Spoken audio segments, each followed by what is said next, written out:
Understanding why most business advice books are a waste of money is absolutely crucial. Imagine trying to find the secret to success by comparing the top 100 companies. You find that they all have a clearly defined corporate strategy and a similar leadership style, leading you to believe you've found the secret recipe. Let us try a simple analogy. Imagine examining 100 people with high blood pressure to find commonalities, only to have the groundbreaking realization that everyone has 2 arms and 10 fingers.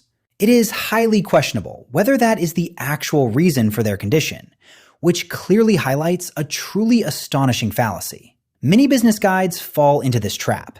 Their conclusions are frequently extremely flimsy.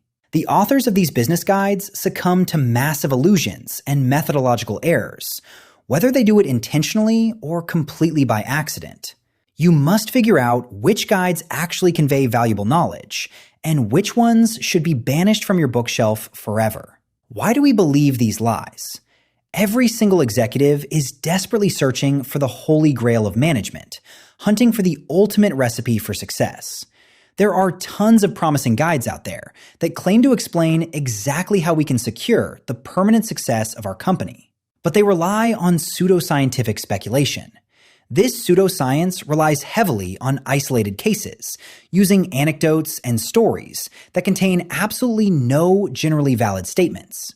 The perfect example is astrology, where self-proclaimed experts aggressively compete to invent the best hair-raising story to bait their followers. Real science aims to test hypotheses, but we rarely test business hypotheses.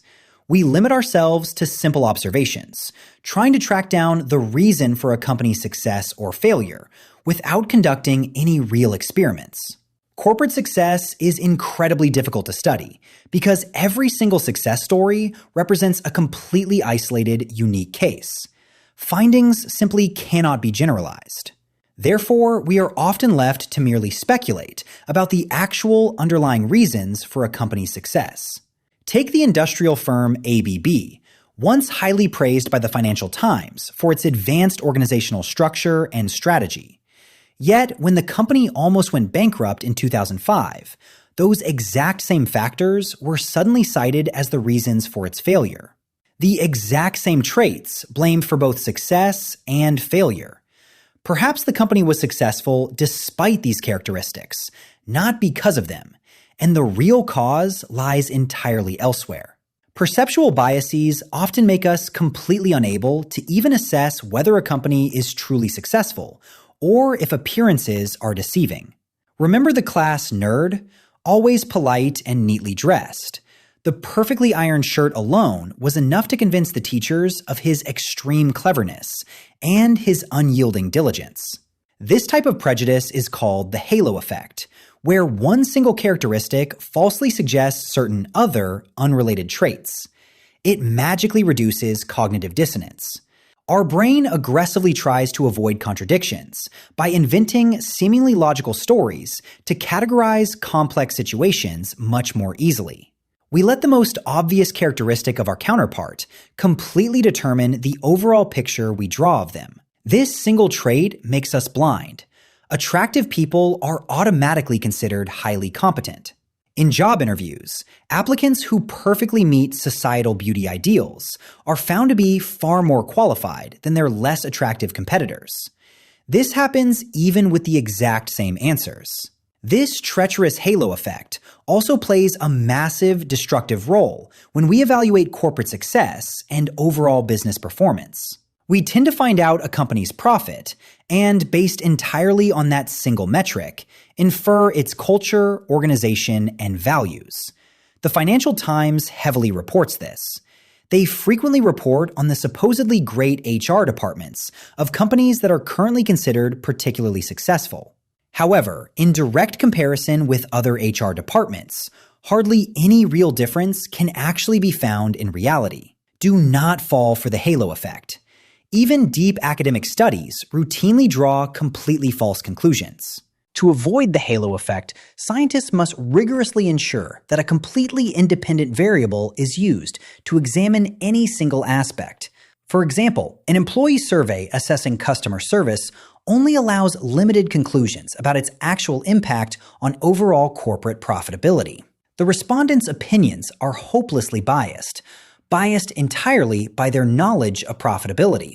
Even if a study measures independent variables, dangerous other biases remain that could easily lead to completely false conclusions. A popular mistake is confusing correlation with a causal relationship. Just because a connection exists doesn't mean one causes the other. Are managers motivated because of success, or does success cause the motivation? Perhaps both variables actually depend entirely on a third factor that wasn't even taken into account by the researchers. Scientists also frequently succumb to the grand illusion that one single true explanation can be found for success. In reality, multiple causes play a role. Business guides sell pseudoscientific findings as facts. In Search of Excellence, 2 McKinsey consultants explained seemingly promising methods used by the absolute top U.S. companies. After its publication in 1982, this management guide topped the global bestseller charts for months on end. Catchy buzzwords were on everyone's lips. They desperately searched for commonalities. Through interviewing numerous managers, they finally identified 8 rigid strategies that were supposedly applied by all these successful companies. But within just 2 years of the book's publication, things went disastrously downhill for 14 of the examined top companies. They fell right into the pseudoscience trap. Random matches provide absolutely no valuable insights. To truly uncover the secret to success, the authors should have rigorously looked for differences with less successful companies instead. Before blindly trusting a business guide, we must first closely and critically examine the actual underlying methods they applied. Yet these books continuously top bestseller lists. Managers simply prefer a really good story. The most successful guides use striking buzzwords and heavily simplifying metaphors to aggressively illustrate highly complicated relationships. It is not uncommon for the flashy phrases and metaphors used to quickly find their way into the everyday business world. Real scientific studies attract far less interest. A University of Chicago study meticulously found that a specific management style can increase a company's sales by just 4%. This number withstands all scrutiny, but it looks utterly puny compared to the 40% many snake oil business guides promise. Managers work under immense, crushing pressure.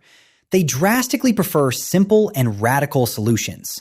They are not interested if a leadership style painstakingly led to 5% fewer personnel problems over a span of 10 long years.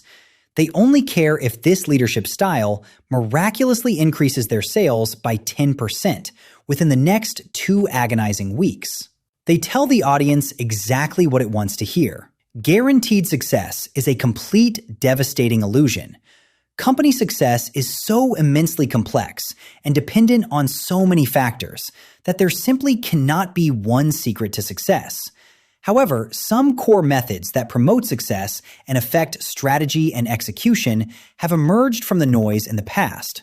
Choosing a strategy is always a massive risk. There is no universal magic formula. It is crucial that we accurately analyze and cleverly evaluate our company's unique situation before deciding on a strategy. A company focusing on expansion in an already saturated market is doomed to fail, no matter how precisely the strategy is formulated. No guide can replace your common sense. Executing the chosen strategy carries significantly fewer risks because it heavily involves the controllable areas of the business.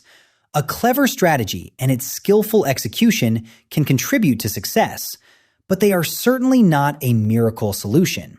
Fate has a massive say in success. A little bad luck is enough.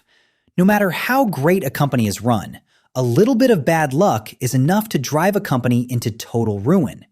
By accepting that many things in business are completely beyond our control, we can finally avoid some major perceptual errors.